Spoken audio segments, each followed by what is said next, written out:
Corey here, Rusty Classics Garage. Just going to do a little video on my 1981 Cordoba LS. This car, you'll notice in the video, is badged as a 300. There's a little bit of a backstory that goes with that. So I was just out on a car cruise today. Went from Vulcan over to Diamond Valley to Marv's Soda Shop. Then down the 22 to Chain Lakes. Across to Nanton, stopped at Dairy Queen because of course Fat Guy and Blizzards, they're a good mix. Then back to Vulcan. On the upside, 40 liters of gas. Not a terrible day for a nice sunny cruise. T-tops off, enjoying the weather. Let's get to the walk around. So here we have my 81 Cordoba LS. There's a sordid story behind the 300 badging.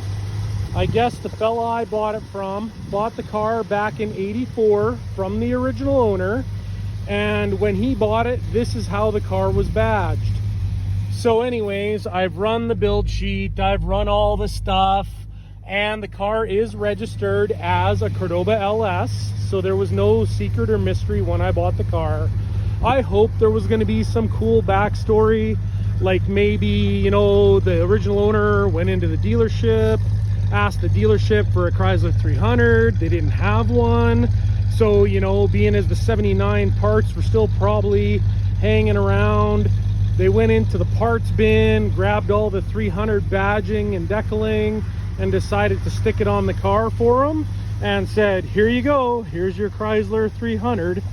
Now, of course, I can't confirm any of this, but it's not like stuff like this didn't happen back in the day. Previous owner got rid of the 318 lean burn years and years and years ago, and it had a pretty hot 360 in it, which, you know, after years of hot rodding and racing around and becoming an older fella, he decided, okay, maybe that's enough hot rodding, let's tone this thing down, and got a really nice 360 made for it, or sorry, 318. Got a mild cam, aluminum intake, dual exhaust, Edelbrock carburetor. I'll do a little under hood in a minute. You know, this car's had a really good history, 3 owners including myself, maybe soon to be 4. I might have to let this one go. I'm kind of running out of room in the Quonset, and I don't really want to store this car outside or in a shed or anything like that. I mean, the car is just too clean, too nice. I mean, it's just such a good solid runner, but at the end of the day, you just can't save them all.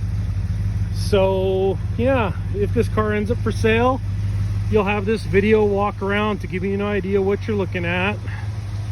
Like I say, it's such a nice place to be. I have to look into the cruise and the air conditioning. They don't work. Everything else works good.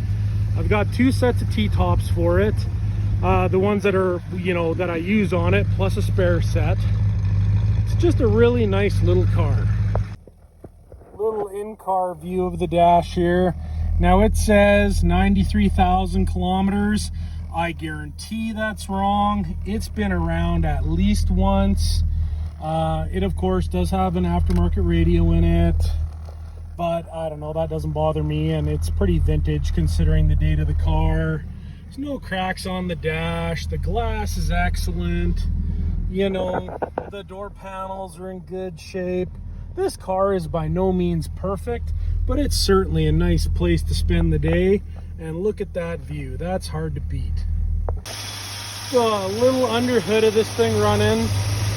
Got the Mopar Performance valve covers and air cleaner, Edelbrock intake, Edelbrock carburetor. I believe it's about a 500 CFM. I mean, considering 3 engines and everything else, the tranny was rebuilt when he put in this rebuilt motor, and I have pictures of the rebuild tag on the engine, so there's no doubt it was done.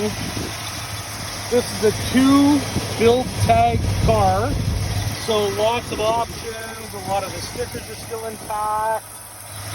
You know, the old guy really took good care of this car, and that's why I bought it. It was such a nice example I bought it without driving it, honestly.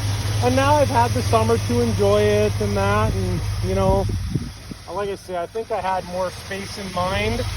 I thought I had more space than I actually did. So, you know, we'll see. If it hangs around till next spring, then I'll deal with it back then.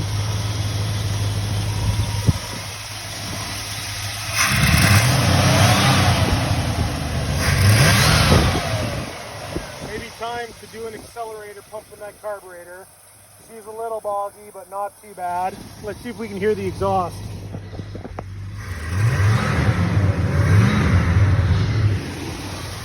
Probably not. We'll see how that turns out on video. Anyways, if you like what you're seeing, like and subscribe, and we'll keep doing these videos. Thanks.